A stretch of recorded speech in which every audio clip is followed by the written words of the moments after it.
Ever feel like your piano playing still sounds beginner no matter how much you practice? Chances are you are making one of 5 classic mistakes I've seen in so many of my students. So in this video, I'm going to show you these key mistakes and the simple changes that will take your playing to the professional level. And if you'd like to have the PDF version of this video to remember all those mistakes, you can get it down in the description for free.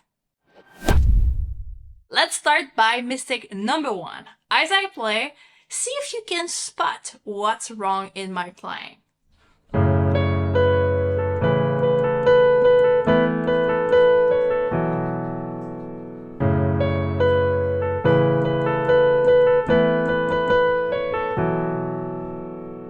So the first mistake is actually playing full triad on the left hand in the wrong register.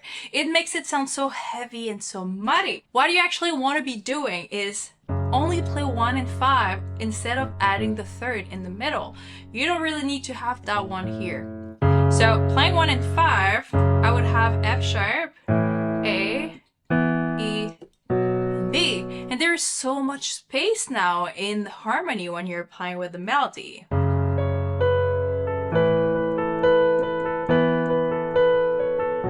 See how it sounds so much better just not having this. Another thing that you can do that I actually love to do is actually using arpeggios on my left hand. So those are the same 2 notes, but I'm adding the thumb on the top and creating this arpeggio right here.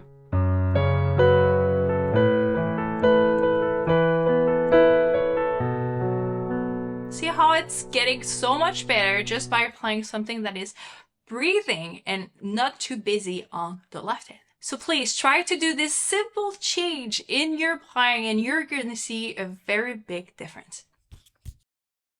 And now for mistake number 2, it actually sounds like this.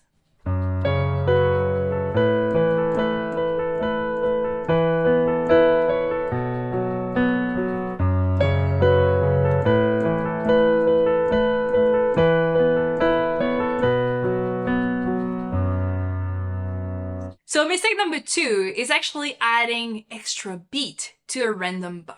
Tempo and rhythm are super important in music. They are actually the foundation of everything. So you really need to make sure that you respect those elements. Start by looking at the time signature of the song. Like Wonderwall is in 4/4. So you need to have 4 beat of quarter note in each bar. Always. And if this is something that is actually difficult for you, you need to learn to practice with a metronome and using a different accent on the first beat. So, for example,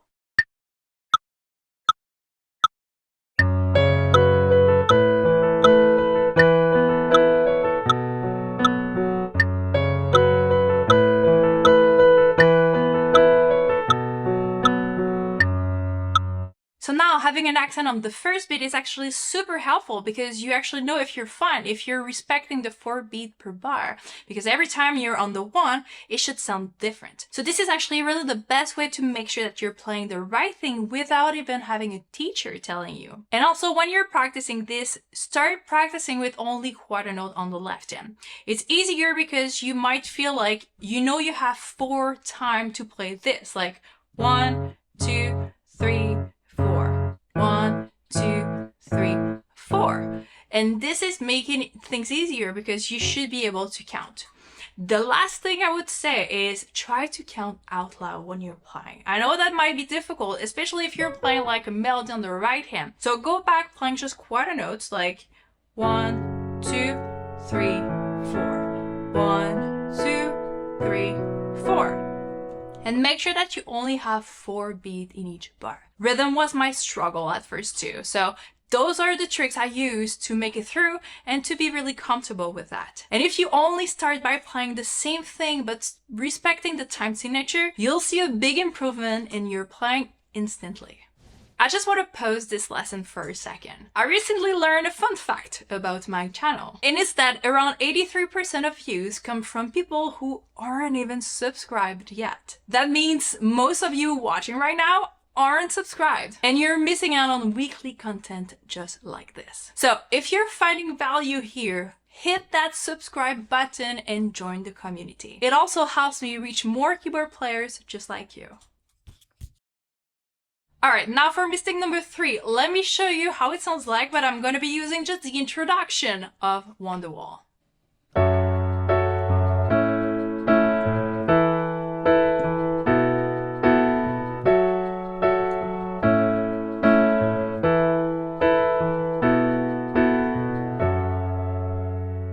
Alright, so did you figure out what mistake I was making?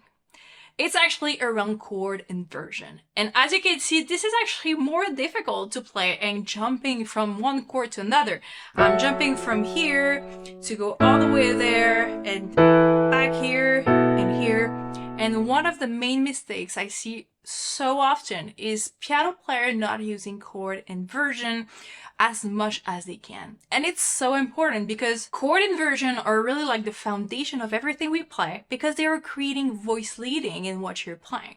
And this is so important to add. So I want to show you a big difference if I go from what I just played to what I would be playing with chord inversion, and it will go like this.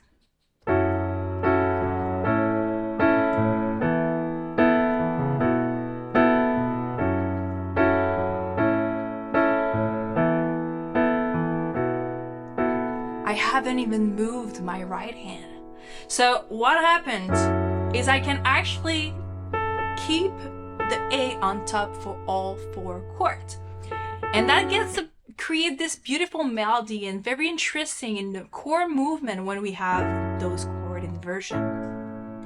And just adding this is actually making your piano sound way more pro. So chord inversion, really the foundation of everything you have to learn. So this is a simple thing that you really have to master. All right, now here's mistake number 4. And if your playing sounds like this,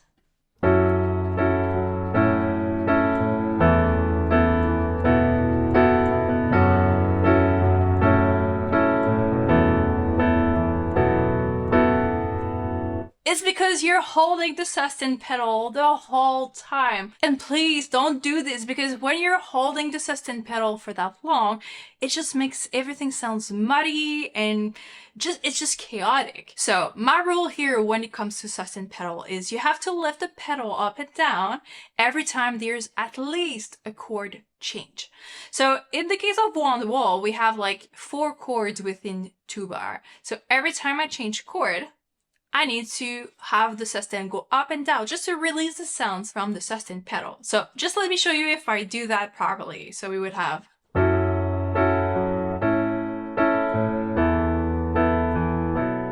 And if I hold it, you see what's happening? We have this whole chaos of sound and harmony going all over the place. So you have to make sure that you lift the pedal at the right moment every time you have a chord change here. And finally, if you're making mistake number 5, your playing probably sounds like this.